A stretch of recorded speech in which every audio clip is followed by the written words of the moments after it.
আসসালামু আলাইকুম ওয়া রাহমাতুল্লাহি ওয়া বারাকাতুহু।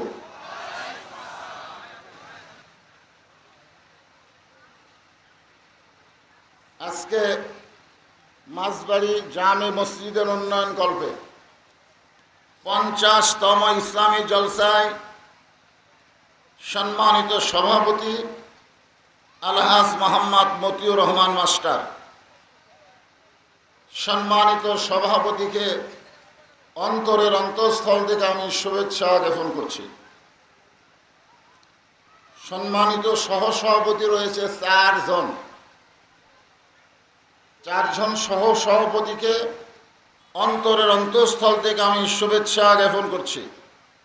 আজকের এই মাহফিলের সম্মানিত প্রধান অতিথি জনাব মোহাম্মদ আরিফুর রহমান আরিফ, সম্মানিত প্রধান অতিথিকে অন্তরের অন্তঃস্থল থেকে শুভেচ্ছা জ্ঞাপন করছি। আজকের এই মাহফিলের প্রধান উপদেষ্টা বীর মুক্তিযোদ্ধা, ৫৪,০০০ ভুয়া মুক্তিযোদ্ধা বার আছে, জোরে কোন কথা ঠিক কিনা? ৭১ সালে জন্ম হয়ে ওই সাল আবার মুক্তিযোদ্ধা। আজকের মুক্তিযোদ্ধা কি ভুয়া? আপনারা কি মনে হয় ভুয়া? কথা কয় না। আপনারা তাকে চেনেন না? বীর মুক্তিযোদ্ধা আলহাজ মোহাম্মদ মুস্তাফিজুর রহমান এ বাংলাদেশের শ্রেষ্ঠ সন্তান। এছাড়াও বিশেষ অতিথির তালিকায় অসংখ্য আল্লাহর বান্দাদের নাম রয়েছে। সকলকেই অন্তরের অন্তঃস্থল থেকে আমি শুভেচ্ছা জ্ঞাপন করছি। প্রচণ্ড গরমের ভিতরে ঘর্মাক্ত শরীর নিয়ে আমার সামনে যারা বসে আছেন, যিনাদেরকে আল্লাহ দয়া করে রহম করে ভালোবেসে আজকের এই জান্নাতের বাগানে কবুল করেছেন, কিছুই হয় না, এই জান্নাতের বাগানে কবুল করেছেন, এ কথা শোনার পরে কিছু বলা দরকার। হায় হায়, আপনারা কি মনে করতেছেন কোরআন হাদিস থেকে যখন আলোচনা শুরু হয়ে গেছে তখন এইটার কোনো স্কুলের মাঠ নাই? যতক্ষণ পর্যন্ত কোরআন হাদিসের আলোচনা হবে ততক্ষণ পর্যন্ত এইটা হলো জান্নাতের টুকরা।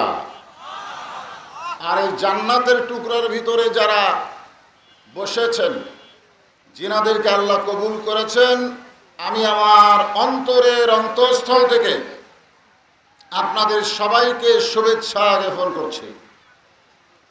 সম্মানিতা মা বোনেরা, পর্দার অন্তরালে বসে বসে যিনারা আলোচনা শুনতেছেন, আমি তাদেরকেও শ্রদ্ধা জ্ঞাপন করে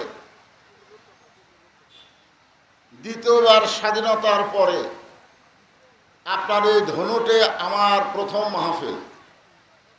এই মুহূর্তে জানতে চাচ্ছি আপনারা সকলে কেমন আছেন?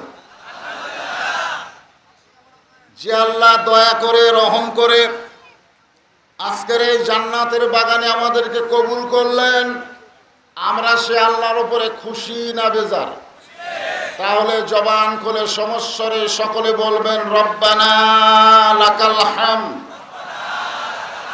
হামদান কাসীরান তাইয়িবান মুবারাকান ফীহি। আমরা প্রশংসা করলাম কার? কেন করলাম?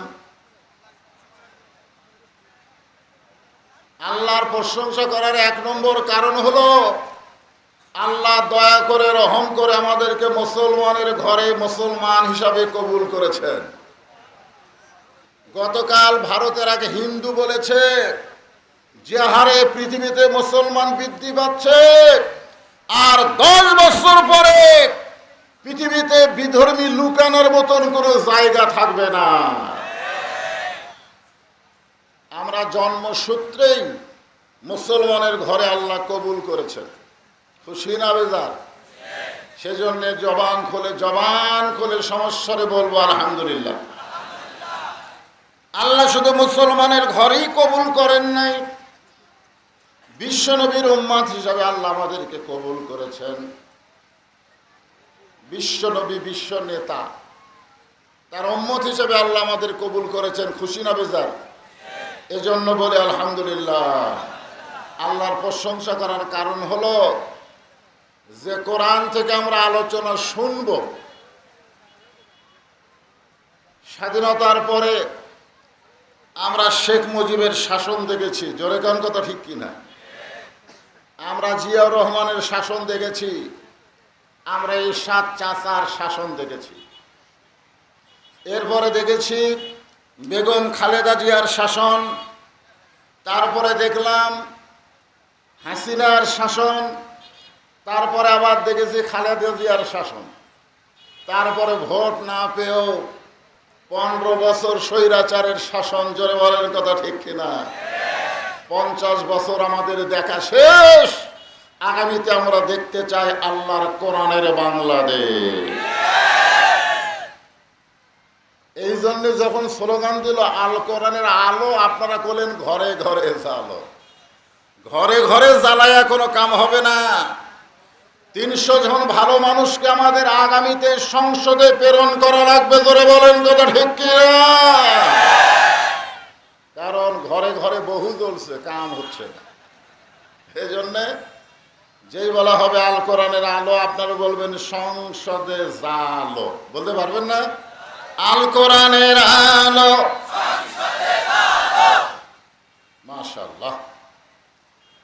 পবিত্র কোরআন আল্লাহ আমাদেরকে হেদায়েত স্বরূপ দান করেছেন। হেদায়েত আল্লাহ কোরআনের প্রথমেই বলেছেন জালিকাল কিতাব লা রাইবা ফি হুদাল লিল মুত্তাকিন। এই কোরআনকে হেদায়েত স্বরূপ আল্লাহ আমাদেরকে দিয়েছেন। আর কোরআন থেকে কারা হেদায়েত পাবে? পাইকারি হারে আবু জেহেল পাবে না, আবু বক্কর পাবে। জোরে কোন কথা ঠিক কিনা? আবু জেহেলও কিন্তু কোরআন শরীফ শুনছে। আপনারা তো বসে থেকে আরামে শুনতেছেন, আবু জেহেলের বসার চান্স হয়নি, দাঁড়িয়ে থেকে কোরআন শরীফ শুনছে। চোরের মতন সামনে বসে না, পিছন থেকে দাঁড়ায় নবী কোরআন তেলাওয়াত করছে, আর চোরের মতন চুপি চুপি কোরআন তেলাওয়াত শুনছে। সকালবেলা এসে মুখ ফসকে বের হয়ে গেছে, এত সুন্দর কোরআনের বাণী। রাতটা কোন দিক দিয়ে গেল বুঝবারই পারিনি। সুবহানাল্লাহ বলেন। আবু জেহেল কি কোরআনের বিপক্ষে কইছে? কোরআনের পক্ষে বলেছে। এত সুন্দর কোরআনের বাণী, রাতটা কোন দিক দিয়ে গেল বুঝবারই পারিনি। আবু সুফিয়ান বলে, নেতা, যেই কোরআন শুনতে রাত কোন দিক দিয়ে গেল বোঝা যায় না, সেই কোরআন ধরলে অসুবিধা কি? একটা হলো কোরআন শোনা, আর একটা হলো কোরআন ধরা। আজকে যারা এই মাহফিলে আমরা বসে আছি, আমরা কি শুধু কোরআন শুনতে চাই না কোরআনকে ধরতে চাই? আপনারা বলেন তো, কাবা শরীফের গিলাফ ধরার চাইতে কোরআন ধরার সওয়াব কম না বেশি? জোরে বলেন। আমি 11 সালে যখন প্রথম হজ করতে গেলাম, আমার সঙ্গে একজন হাজী সাহেব প্রত্যেক তাওয়াফে 7 পাকে 3 বার কাবার গিলাফে চুমা খায়, 3 বার। আমাকে বলে, হুজুর আপনি খালি সাইড দিয়ে ঘোরেন, আপনি কাবা ঘরের গিলাফ চুমা খাবেন না? আমি কইলাম চুমা খেয়ে লাভ কি? বলে কোন কি আল্লাহর ঘরের গিলাফ। আমি কইলাম ভাই কিভাবে চুমা খাবো, যে মানুষের ভিড়। তাই হুজুর খালি এরকম কুনা মারবেন আর সামনে যাবে, রাস্তা বার হয়ে যাবে, চুমা খাবে। আমি লোকটার হাত ধরে বললাম, 1 লক্ষ বার কাবার গিলাফ চুমা খেয়ে কোনো সওয়াব হবে কিনা আমি জানি না, তবে একবার আল্লাহর কোরআনকে যদি চুমু দাও, এর চাইতে 1,00,000 গুণ বেশি সওয়াব হবে। লোকটা আশ্চর্য হয়ে বলল, কেমনে? আমি বললাম, কাবা আল্লাহর ঘর, কিন্তু আল্লাহ কাবার হেফাজতের দায়িত্ব নেয় নাই। আর কোরআন আল্লাহর কিতাব, স্বয়ং আল্লাহ তাআলা কোরআন হেফাজতের দায়িত্ব নিয়েছে। ধরে বলেন কথা ঠিক কিনা? কাবার পাশে যদি আল্লাহওয়ালা না থাকে, কাবার মধ্যে মূর্তি ঢোকে। ধরে বলেন কি ঢোকে? এ কথা বল না কেন? নবী যখন হিজরত করে মদিনায় গেছিলেন, মক্কা বিজয়ের পরে কাবা ঘরের দরজা খুলে দেখে কাবার ভিতরে 360টা মূর্তি। তার মানে বোঝা গেল আল্লাহর ঘরের মধ্যে কাফেররা মূর্তি ঢুকাবার পারে, আল্লাহ কিছুই করে না। 1400-1500 বছর কোরআনের বয়স হয়ে গেল, এখন পর্যন্ত কোরআনের ভিতরে একটা জের জবর নোক্তাকেও ঢোকাবার পারেনি। জোরে কোন কথা ঠিক কিনা? তাহলে কি বুঝলেন? আপনারা মসজিদ তৈরি করতেছেন, মসজিদের আশেপাশে আল্লাহওয়ালা থাকার দরকার আছে না নাই? আমি জয়পুরহাটে যাওয়ার সময় আক্কেলপুরে এক মসজিদে আসরের নামাজ পড়লাম, গোটা মসজিদ টাইলস খালি ধুলে। আমি মুয়াজ্জিনকে বললাম, কে ভাই, গোটা মসজিদে আঙ্গুল দিলে ধুলা পাওয়া যায়, কারণ কি? বলে হুজুর আজান দেয়, আকামত দিয়ে কেউ আসে না, তো কেউ যদি না আসে আমি ধার দিয়ে করবো কি, একলা নামাজ পড়ি, গামছার 2 বাড়ি মারি। এই দেখেন আমি যেখানে নামাজ পড়বো এখানে ধুলে নেই।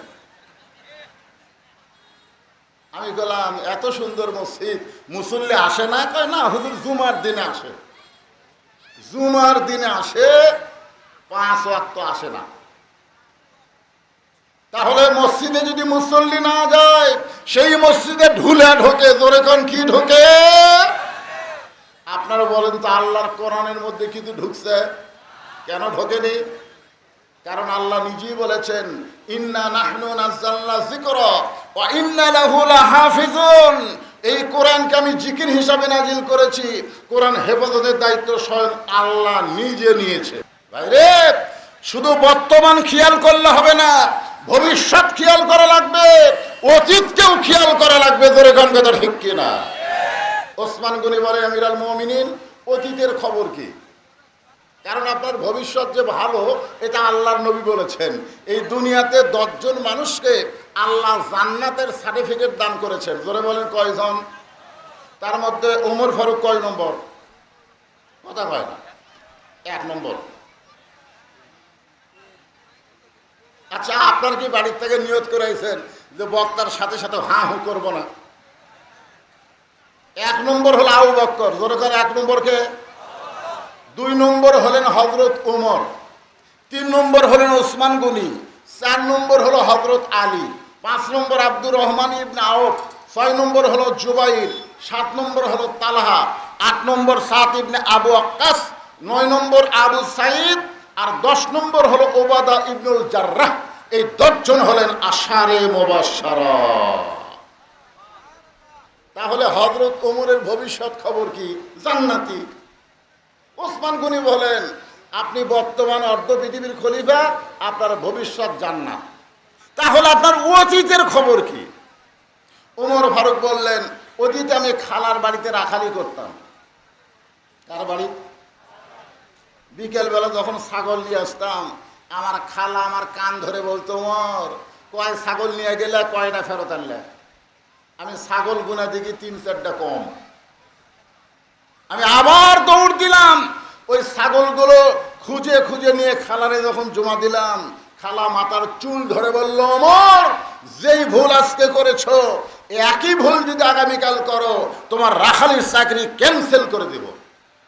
আমি তখন খালার পা ধরে বললাম, খালা, রাখালির চাকরি যদি ক্যান্সেল করে দেন, তাহলে থাকবো কোথায়, খাবো কি? একদিন যে ওমর রাখালির চাকরি রক্ষা করার জন্য খালার পা ধরে কেঁদেছে, আজকে সেই ওমর অর্ধ পৃথিবীর খলিফা হয়েছে। এটা ওমরের যোগ্যতায় নয়, এটা কেবলমাত্র আল্লাহর কোরআনের ওসিলায়। জোরে বলেন কত ঠিক? আল্লাহর কোরআন ভিতরে ছিল বলে রংপুরের আবু সাঈদ সর্বপ্রথম 2 হাত বাড়ায় বলেছিল, মার মার। আপনারা খবর জানেন, আবু সাঈদ হলো শিবিরের সাথী। সুবহানাল্লাহ। আবু সাঈদ জানে বাতিলের সঙ্গে আপোষ করার কোনো সুযোগ নাই, বরং হকের পক্ষে জীবন দিয়া অমর হয়ে থাকতে চায়। ধরে কোন কথা ঠিক কিনা?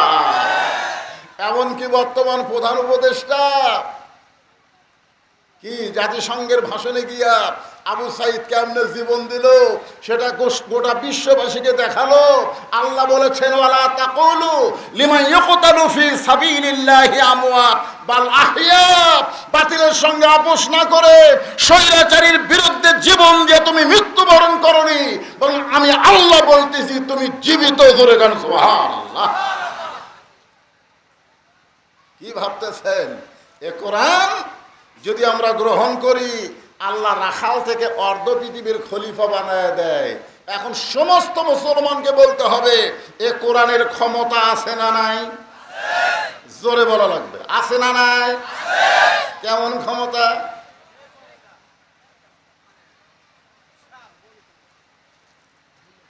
এই কোরআন দিয়ে যখন বাংলাদেশ চলবে, তখন বাংলাদেশের নেতাদের চেহারা কেমন হবে? এখনকার নেতা আপনাকে সাবেক এমপি 10 বছর আমাকে ধনুর শেরপুরে ওয়াজ করতে দেয়নি।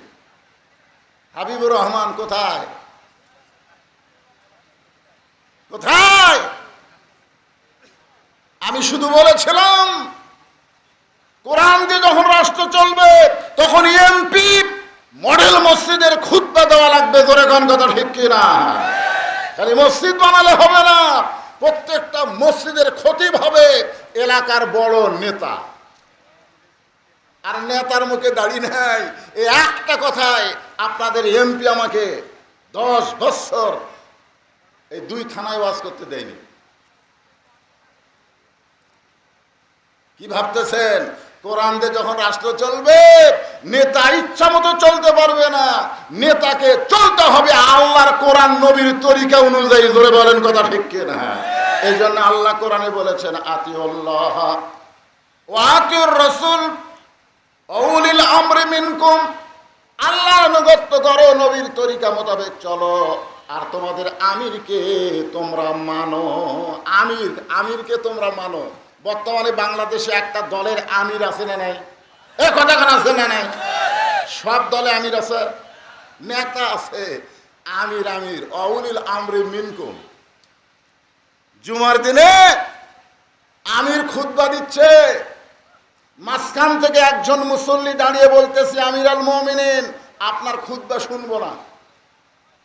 ওমর ফারুক বললেন আমার অপরাধ কি? বলে আপনার অপরাধ হলো আপনি লম্বা জুব্বা গাওয়াত দিয়ে আমাদেরকে খাটো পাঞ্জাবি দিয়ে খুতবা দিচ্ছেন।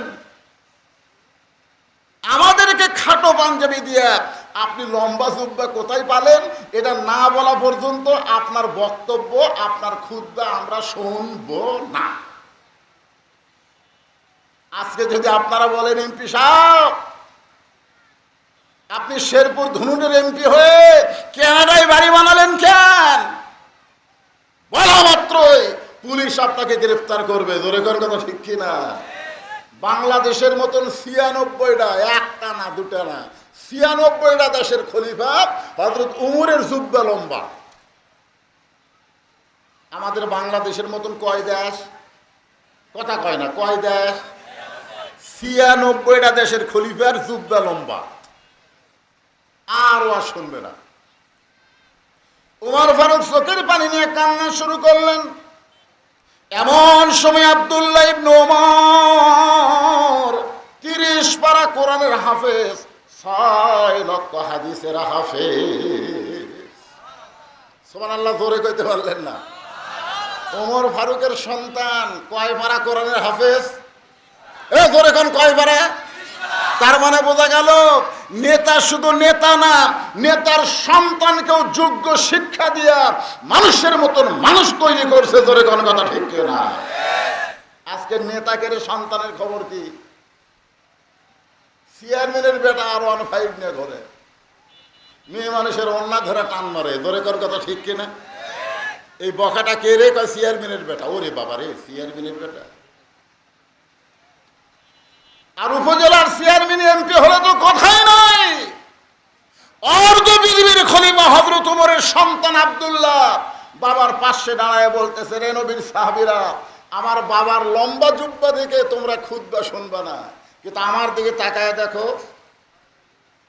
ওসমান গনি বললেন, আব্দুল্লাহ আজকে জুমার দিনে সবাই নতুন কাপড় পরে নামাজ পড়তে আইছে, আর তুমি পুরাতন কাপড় পরে কেন নামাজ পড়তে আসলা? আব্দুল্লাহ বলতেছে, আমি যদি তোমাদের মতন নতুন কাপড় পরতাম তাহলে আমার বাবার জুব্বা লম্বা হতো না।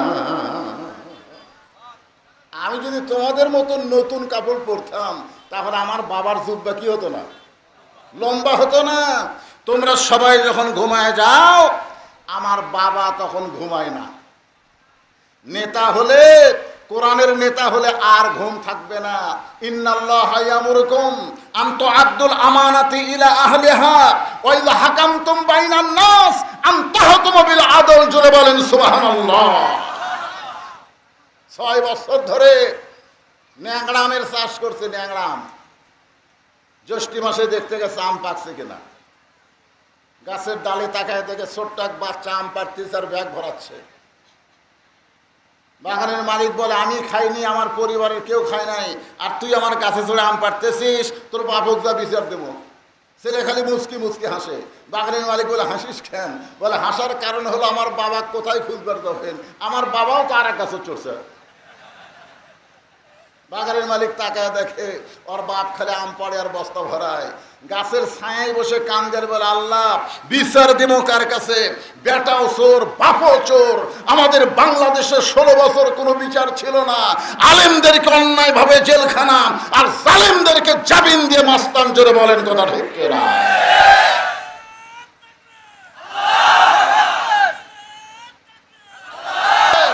50 বছর কোরআনের তাফসীর কারো, যিনি আল্লাহর ওলি, প্রত্যেকটা মুসলমানের কলিজার মধ্যে যার জায়গা, অন্যায়ভাবে 13 বছর তাকে জেলখানায় বন্দি রেখে যখন আমরা দোয়া করি আল্লামা সাইদিকে, হুজুর আল্লাহ তুমি হেফাজত করো, আমাদের দোয়ায় হুজুর যখন খুব তরতাজা হচ্ছে, ওই সময় ভারতের ইন্ধনে আল্লামা সাইদি হুজুরকে বের করলো জেলখানা থেকে, হাসপাতালে নিয়ে গিয়া ইনজেকশন করে তাকে দুনিয়া থেকে বিদায় করা হলো। জোরে কোন কথা ঠিক কিনা?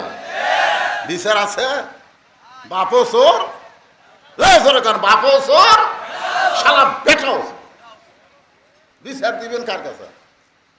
আর যখন আল্লাহর কোরআনের সমাজ চালু হবে, বিচার কারে কয়?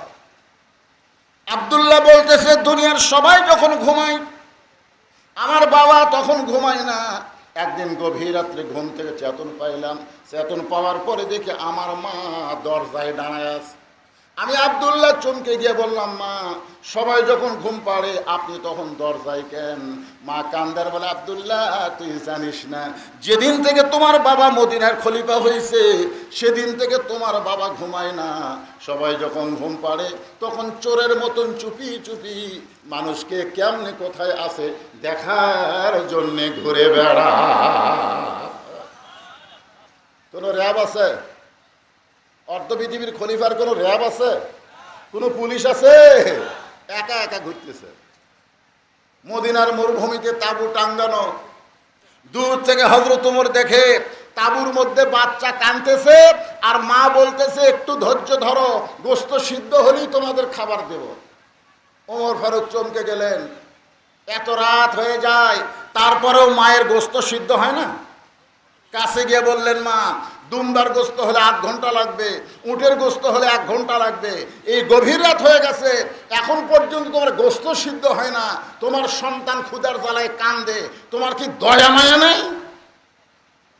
মেয়েটা পর্দার ভিতর থেকে বলে, পথিক এই গভীর রাত্রে তুমি আমার খবর কেন নাও?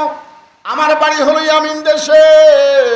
আমি শুনতে পাইলাম মদিনার খলিফা নাকি ওমর খুব ভালো মানুষ। আমি ওমরের কাছে আমার 2টা এতিম বাচ্চাকে নিয়ে সাহায্য পাওয়ার আশায় ওমরের দরবারে গিয়ে দেখি এত মানুষের ভিড়। আমি ভিড় ঠেলে মহিলা মানুষ ওমরের কাছে যাওয়ার পারলাম না। আমি রাতের বেলা তাঁবু টাঙ্গাইছি, আগামীকাল সকালবেলা ওমরের দরবারে যাব। কিন্তু গভীর রাত্রে আমার 2টা সন্তান ক্ষুধার জ্বালায় যখন কাঁদতেছে, আমি তখন মা হয়ে তাদেরকে ঘুম পাড়ানোর সান্ত্বনা দেওয়ার জন্যে পানি আর পাথর পাতিলের মধ্যে দিয়া নিচে আগুন জ্বলায় বলতেছি, বাবা এই গোশত সিদ্ধ হলেই তোমাদেরকে খাবার দেব। কিন্তু আমার 2টা বাচ্চার এত ক্ষুধা, ওদের চোখে ঘুম ধরতেছে না। আমার মনে হয় ফজর পর্যন্ত আমার সন্তানকে আমি বাঁচাবার পারবো না। সঙ্গে সঙ্গে হযরত ওমর বলে, মা একটু ধৈর্য ধরো, মা একটু ধৈর্য ধরো। এক দৌড়ে বাইতুল মালের দরজায় আসলাম ডাক দিলেন। আসলাম বলে, আমিরুল মুমিনিন এই গভীর রাত্রে কি বলেন?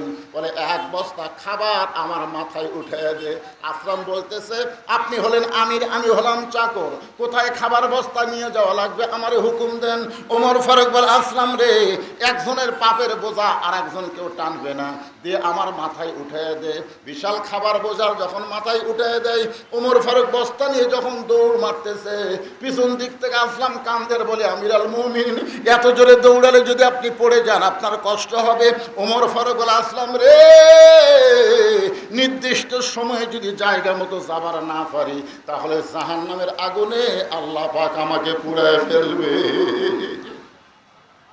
তাঁবুর পাশে গিয়ে বললেন, মা রুটির হালুয়া তৈরি করো। মেয়েটা রুটি হালু তৈরি করে উমর ফারুকের হাতে যখন দেয়, উমর ফারুক দুইটা এতিম বাচ্চাকে দুই উরাতের উপরে বসায়া রুটি হালুয়া যখন ছিঁড়ে ছিঁড়ে মুখে দেয়, দুইটা বাচ্চা খায় আর উমর ফারুকের চেহারার দিকে তাকায় থাকে। উমর ফারুক গভীর রাত্রে কান্দার বলে, আল্লাহ, এই অধমকে জাহান্নামের আগুন থেকে তুমি বাঁচায় দাও। মেয়েটা বলতে, পথিক, ভালো মানুষের গল্প শুনেছি, জীবনে কোনো ভালো মানুষ দেখে নাই, আজকে তুমি এত ভালো, আমার বিশ্বাস হয় তুমি যদি মদিনার খলিফা হইতা তাহলে আল্লাহ মদিনাকে জান্নাত বানায়া দিত। আব্দুল্লাহ বলতে, সাহাবীরা রে, তোমরা যখন ঘুমাও আমার বাবা তখন ঘুমায় না। গভীর রাত্রে আব্দুল্লাহ আমার দরজায় গিয়ে বলতেছে, আব্দুল্লাহ, আব্দুল্লাহ। আমি দরজা করে তাকায় দেখি বাবা একটা কাপড়ের টুকরা নিয়ে দাঁড়ায় আছে।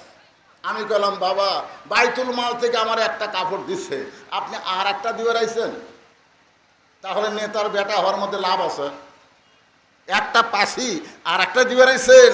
ওমর ফারুক বলে, না বাবা, আমি তোকে দিতে আসিনি রে। ইন্নাল্লাহা ইয়ামুরুকুম আন তুআদ্দুল আমানাতি ইলা আহলিহা ওয়া ইযা হাকামতুম বাইনান নাস আন তাহকুমু বিল আদল।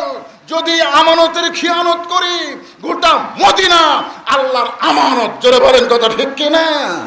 বরং এই কাপড়টা আমার গায়ে খাটো হবে, তোরটা যদি আমারে দান করিস, তোরটা আর আমারটা মিলে আমি একটা লম্বা জুব্বা বানাবার চাই। আব্দুল্লাহ বলে, গভীর রাত্রে আমার কাপড়ের টুকরা আমার বাবাকে দান করলাম, বাবা তার কাপড় আমার কাপড় একত্র করে সারা জুব্বা বানায়া সেই জুব্বা পরে বাবা এখন খুতবা দেয়। এখন বলো, আমার বাবার খুতবা শোনা যায় কিনা যায়? সমস্ত সাহাবীরা চিল্লায় বলে, আল্লাহর কোরআন দিয়ে যখন রাষ্ট্র চলবে এমন ভালো মানুষকে নেতা হিসাবে পাওয়া যাবে। তাহলে ভালো নেতা যদি আমরা পাবার চাই, এই ডক্টর কামালের সংবিধান দিয়ে হবে না, ব্রিটিশের আইন দিয়ে হবে না, আল্লাহর কোরআন বাংলার জমিনে প্রতিষ্ঠা হওয়া লাগবে। ধরে বলেন কথা ঠিক কিনা?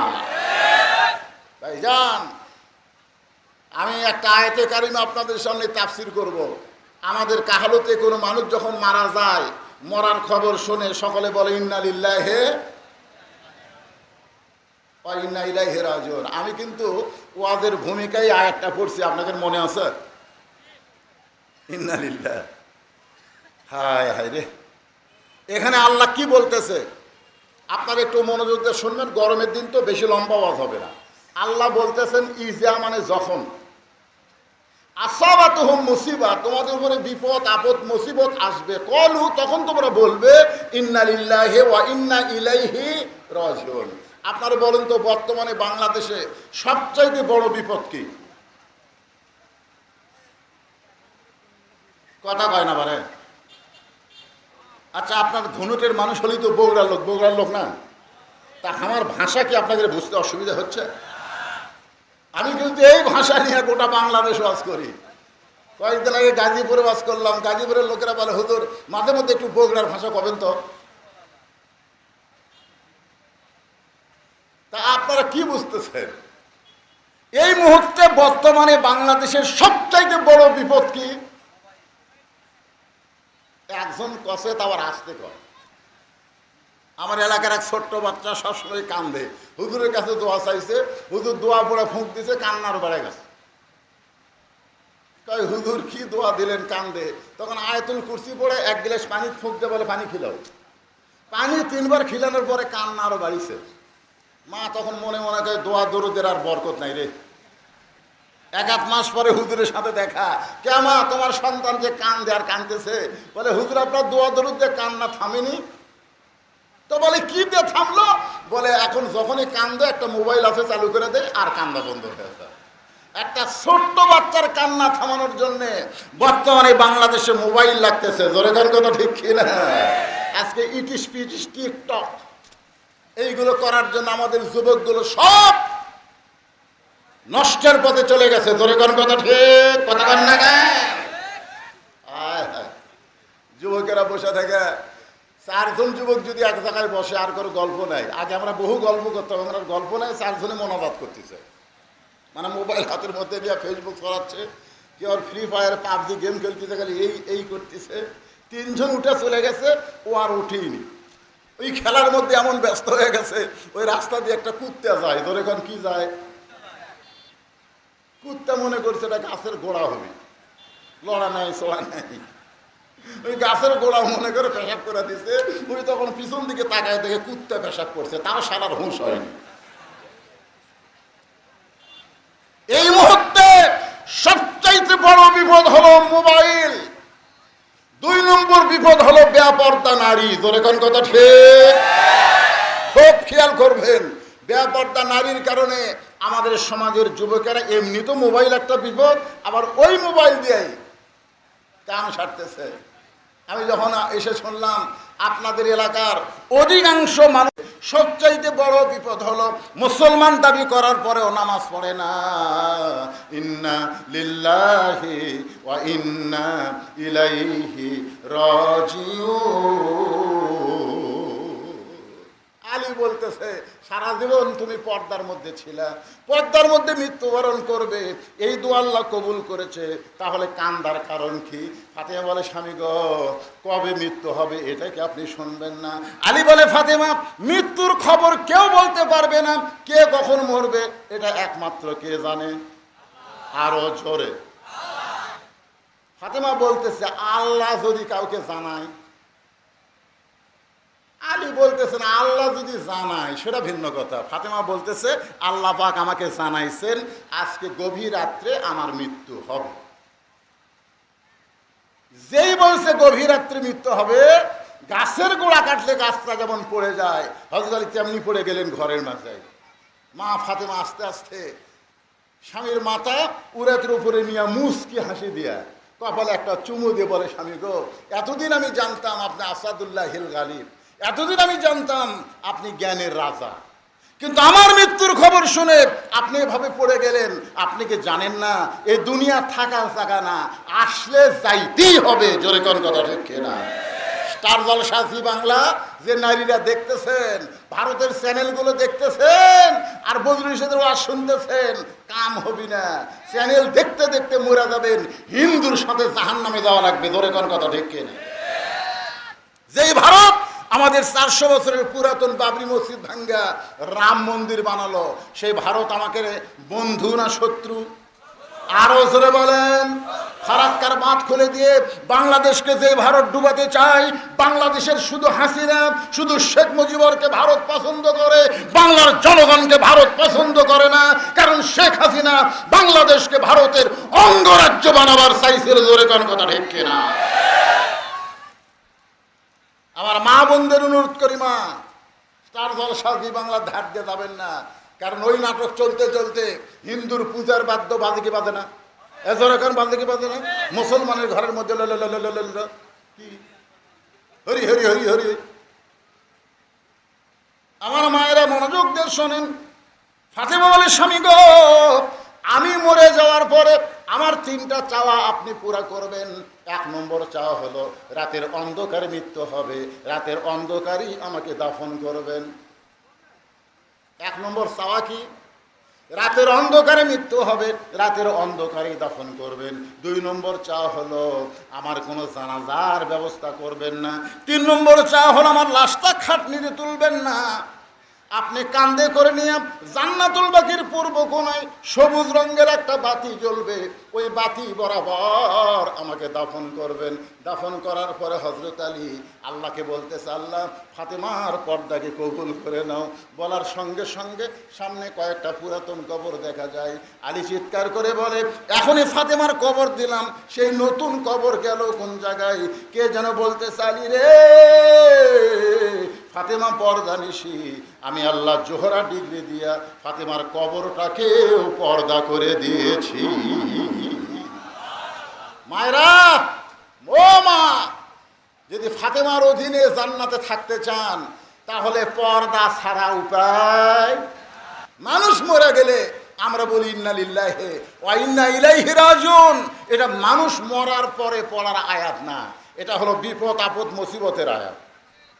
কিন্তু মানুষ মরলে আমরা কেন পড়ে? এই ছেলেরা সামান্য কিছু সময় ধৈর্য ধরো, আমার হাতত ঘড়ি আছে, গরমের দিন খুব লম্বা ওয়াজ হবে না। তাহলে মানুষ মরলে আমরা কেন পড়ি? আপনারা সত্যি করে বলেন তো, আল্লাহ রাস্তায় যারা জীবন দেয়, আল্লাহ বলেছেন ইয়া আইয়ুহাল্লাযীনা আমানু তাকুল্লাহা হাক্কা তুকাতিহি ওয়া লা তামুতুন্না ইল্লা ওয়া আনতুম মুসলিমুন। মুসলমান হয়ে কেউ যদি মরে, তার ঠিকানা কবর না জান্নাত। সবাই বলেন। তাহলে মুসলমানের জন্য মরা বিপদ না ভালো? বেঁচে থাকাই তো বড় বিপদ। বর্তমান বাংলাদেশে ইমান নিয়ে বাঁচাটাই বিপদ। জোরে কোন কথা ঠিক কিনা? বর্তমান কিন্তু কোরআন দিয়ে যখন বাংলা রাষ্ট্র চলবে, তখন আমাদের দুর্বল ইমানকে আল্লাহ কোরআনের ওসিলায় কি করবে? আয়াত আছে না নাই?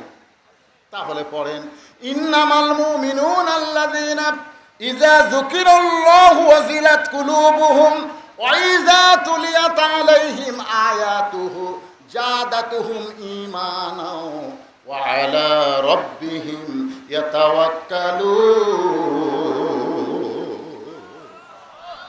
সবাই আল্লাহু আকবার বললেন না? কারণ আওয়ামী লীগ বিএনপির লোকেরা আল্লাহু আকবার বলবার চালেও মুখ দিয়ে বাড়াবি না। চর্চা নাই, যে চর্চা নেই।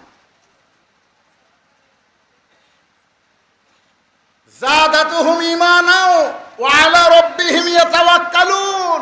এই কোরআনের সমাজ যখন চালু হয়ে যাবে, ঈমান আল্লাহ তাআলা আমাকে কমাবে না বাড়াবে? এই ঘোষণা কার?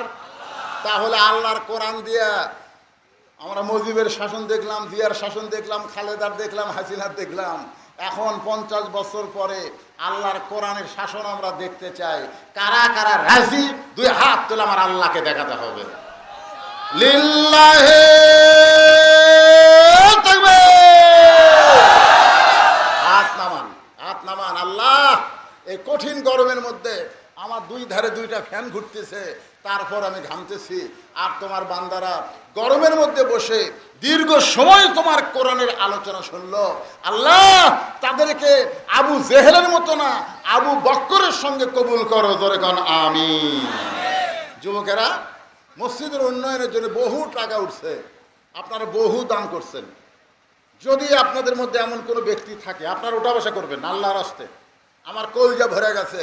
এই যে 1 ঘন্টা 1.5 ঘন্টার উপর ওয়াজ করলাম, আপনারা পাগলের মতন শুনলেন, কলজা ভরে গেছে আমার। এটা মাঘ মাস, পৌষ মাস হলে, অগ্রহায়ণ মাস হলে এমনি 3 ঘন্টা ওয়াজ করলেও শরীরের কিছু হতো না। কিন্তু গরমের সময় 1 ঘন্টা ওয়াজ করা খুব কঠিন। দীর্ঘ সময় আপনারা ওয়াজ শুনছেন। আপনারা কেউ আছেন এরকম যে হুজুর আপনার হাতে মসজিদে আমরা কিছু দিবার চাই, এরকম যদি কেউ থাকেন, আমি আপনাদের একটু সময় দিলাম। আপনাদের মধ্যে কেউ যদি থাকে যে আপনি আজকের মাহফিলের প্রধান আলোচক, আপনার জামাইয়ের হাতে আমরা উঠা বসা করতেছেন, প্যারালাইসিস হবে কিন্তু। কি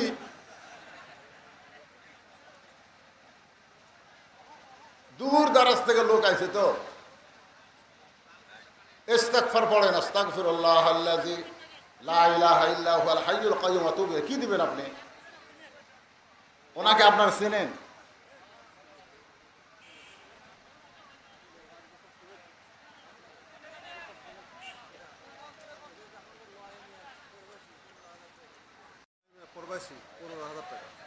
লিল্লাহি তাকবীর। কোন দেশে আছে? কোন দেশে? মায়ামিয়া প্রবাসী। মাশাআল্লাহ, সৌদি আরবে আছে। যেই দেশে মক্কা এবং মদিনা, প্রবাসী ভাই আমার 15,000 টাকা নগদে দান করেছে। আল্লাহ তার দানকে কবুল করেন। সকলে বলে আল্লাহুম্মা আমিন। হ্যাঁ, এরকম কেউ যদি থাকেন, এই যে 15,000 টাকা দিছে, এরকম যদি কেউ থাকেন, 15-20 হাজার টাকা দেওয়ার মতন আপনাদের মধ্যে কেউ যদি থাকেন, আল্লাহর হস্তে আমরা সবাই সংক্ষিপ্ত হলে একটা মোনাজাত করব, বাপ মার জন্য একটা দোয়া করব। সবাই বসেন, সবাই বসেন, আল্লাহর হস্তে বসেন। আর কেউ নাই? আচ্ছা, ঠিক আছে। আল্লাহুম্মা আমিন। আল্লাহুম্মা আনতাস সালাম ওয়া মিনকাস সালাম তাবারাকতা ইয়া যাল জালালি ওয়াল ইকরাম।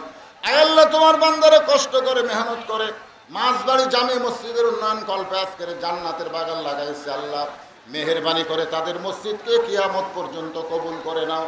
এই মসজিদে নগদে বাকিতে যারা দান করেছে, সকলের দানগুলোকে জান্নাতের বিনিময়ে আল্লাহ কবুল করে নাও। আয় আল্লাহ তাআলা, এই মসজিদের আহাল যারা সকলকে 5 ওয়াক্ত নামাজি কবুল করো। আমার মা বোনদেরকে পর্দানিশী কবুল করো। গোটা বিশ্বের মুসলমানের উপরে আল্লাহ রহম করো। আমরা যারা হাত তুলেছি সকলে বলেন রব্বির হামহুমা কামা রব্বায়ানি সগীরা। আমাদের বাপ মা দাদা দাদি যাদের কবরে গেছে আল্লাহ তাদের কবরকে জান্নাতের টুকরা বানায় দাও। আল্লাহ কোরআনের সমাজ যেন আমাদের জীবিত অবস্থায় আমরা বাংলার জমিনে দেখতে পারি, আল্লাহ কবুল করো। সবাই বলে আমিন। সুবহান রাব্বিকা রব্বিল ইজ্জাতি আম্মা ইয়াসিফুন ওয়া সালামুন আলাল মুরসালিন। আজকের মাহফিলের সম্মানিত সভাপতিকে আল্লাহ তুমি কবুল করো, সহসভাপতিদের কবুল করো, প্রধান অতিথি কবুল করো, বিশেষ অতিথি যারা আছে আল্লাহ সকলকে আল্লাহ তুমি কবুল করো। যারা মসজিদে কম বেশি দান করেছে তাদেরকে কবুল করে মৃত্যুর সময় জবানে জারি করে দিও লা ইলাহা ইল্লাল্লাহু মুহাম্মাদুর রাসূলুল্লাহ সাল্লাল্লাহু আলাইহি ওয়াসাল্লাম। আসসালামু আলাইকুম